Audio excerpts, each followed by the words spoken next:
What's up, friends? It is Dr. Eric Lencher today, coming at you from the X-Lair. Dr. Remy LeBeau has been incapacitated by my magnetic powers. As you see here, I have something super awesome and super unique and super spectacular and just amazing and just beautiful and everything that you want out of a statue that's expensive and is of a character that demands respect and is spectacularly awesome. This is the absolutely new meaning that it came out in the last month. Right now it's March of 2013. Um, Magneto statue produced by Bowen Design. It's the Action Magneto statue, actually. It was produced by Bowen Designs, and it's the second Magneto statue. You can see on my blog post I have him compared to the original Magneto statue that had him just in his in just like a museum pose. A very simple statue, very elegant and very nicely done, and definitely a favorite of mine. I have that one with my modern X-Men, in which Magneto's now sort of become an X-Man, and it just makes sense that that statue would be put in that display because it doesn't demonstrate him as being kind of like this powerhouse, you know, power, you know, like center of badassness, as this statue does, which kind of captures like the villainous quality a little better. So this one is perfect for my villains display, and it is beautiful. And you can see, it's got this really great Sentinel base, which I've taken a lot of photos of online. You can look at close-ups of it. So let me see. There were this is number 53 of 1100. So there are 1100 of these in existence. It was digitally sculpted by Jason Smith.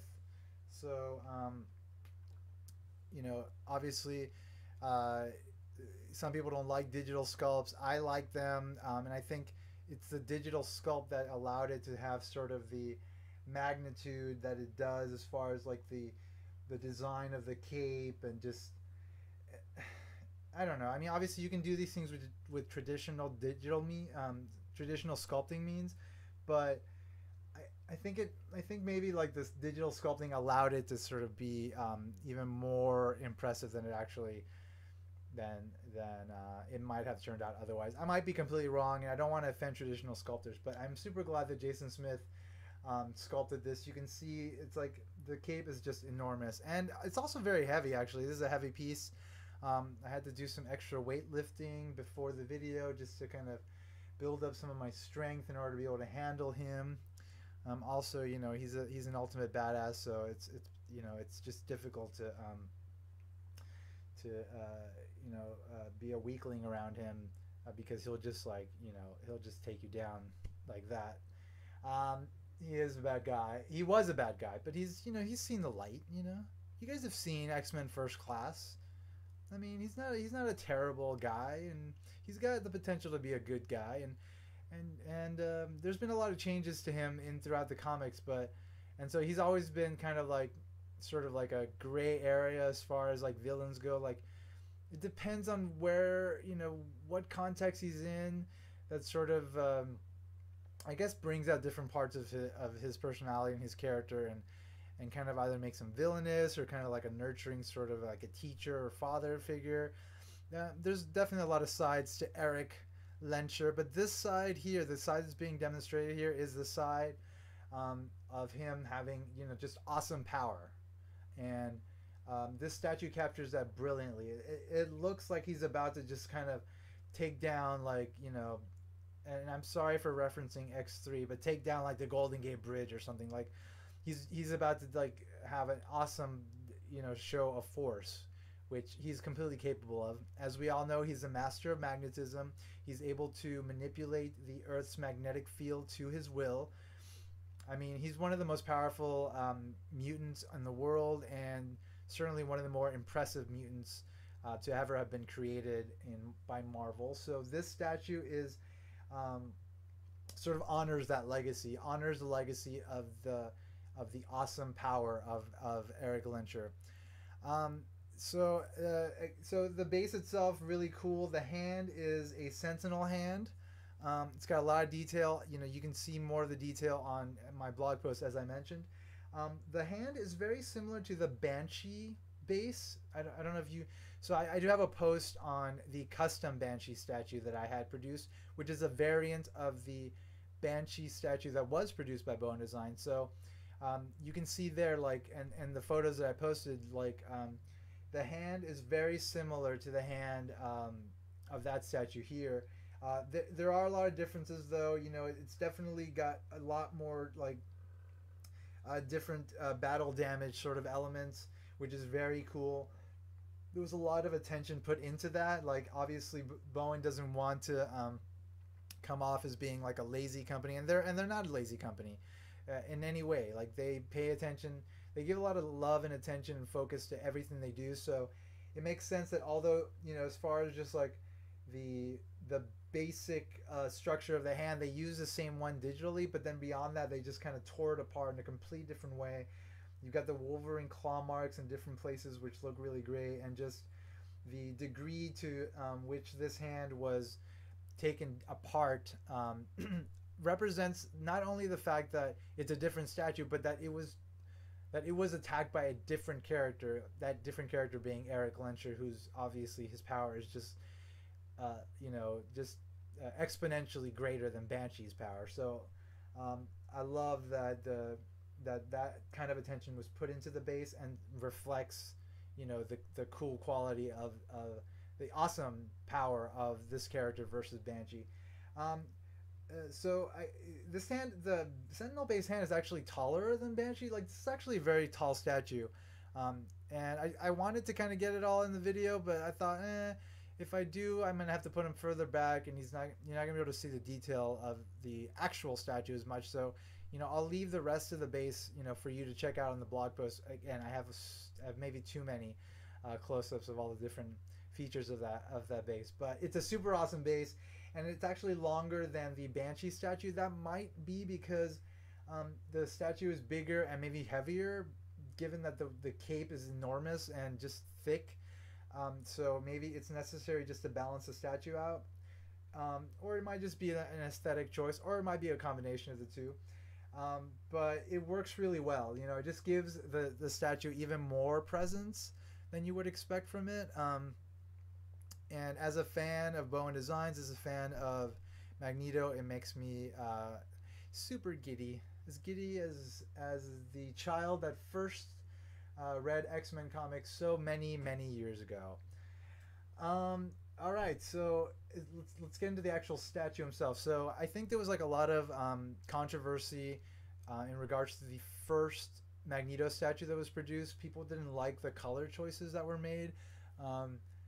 It had sort of like a metallic red, but which was nice. I liked it, but maybe it wasn't as much of a deep red as people liked. And then the purple was a little bit lighter, like a lighter violet than this statue. So, and I think Bowen, and it was evident that this was the case because people actually, and you can see if you go into the statue forums like statueforum.com and statuemarvels.com, people have gotten repaints of that Magneto statue to sort of reflect like the deeper colors. And I think Randy Bowen sort of caught wind of this, and that sort of informed his decisions on this statue, on the color choices with this statue. And you can see that there's like a deep red for the reds, and there's like a nice like deep purple for the purple parts. So it looks really nice. He chose like a glossy sort of red for the red, which looks excellent. I think it's a great choice and works really well. So the purple panties, the purple granny panties, and the boots, and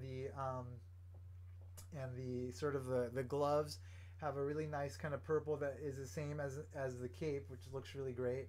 The only thing that's different, obviously, is kind of like the chest, like the sort of like chest and shoulder plate, as well as the helmet. So those are have more of like a metallic paint to them, and it kind of makes them stand out more, which I think is a really great choice, given that, you know, there's so many aspects to the statue that are just huge and larger than life and kind of overwhelming. Like, you kind of need something to to bring your attention back to sort of what's key about it, which is obviously the face and the helmet. You know, it's like those are the things that ultimately define Magneto the most. You know, it's like Eric Lencher has a particular look, and you know his helmet is of a particular color, a particular element. It's metal, and you know you even though this everything about this statue is like magnificent, you want your attention to be drawn back to the face. So it makes sense that that choice was made, and it's a perfect choice, and I love it. The face itself, some people have mentioned some critiques about the fact that the teeth on the top don't seem to have like individual like teeth separations. I never even noticed that until I posted close-ups of this, like extreme close-ups of this online. I don't know. I think people just. I mean, I respect the fact that people, need to critique things in order to, make sound decisions about what they're going to buy. That's fine. But I feel like people just tend to harp on like silly small details and sort of lose track of the overall impressiveness of certain pieces. Yes, the individual teeth were not sculpted on this. It's true. But you know what? I never noticed it, and nobody will ever notice it from looking at this statue displayed in a room, because my God, look at it. Like, there's so much about it that's so impressive that your attention will never go directly to the teeth. Never. Just never. And you know what? A side note, I noticed on the Dark Phoenix statue, that's actually on my blog, you can check it out. It also has no separations to the teeth in that statue, but I've never heard anybody say anything about that statue's separation of the teeth. So, seriously, folks, like let's put things in perspective. Like, this is an amazing piece, no matter what your small critiques of small details might be. This is a great piece to get. If you have the chance to get it, I would go for it. There are obviously enough of these to go around. Given that it's new, you'll be able to find it on online retailers at like retail price. You'll be able to find it on eBay at retail price, maybe even below retail. If you're able to afford it, I would go for it. Look at this thing. It is just so cool. It is the best Magneto statue produced. So Sideshow Collectibles produced one, like a Magneto Comiquette, which is a little larger than this. I bought it, didn't love it, got rid of it.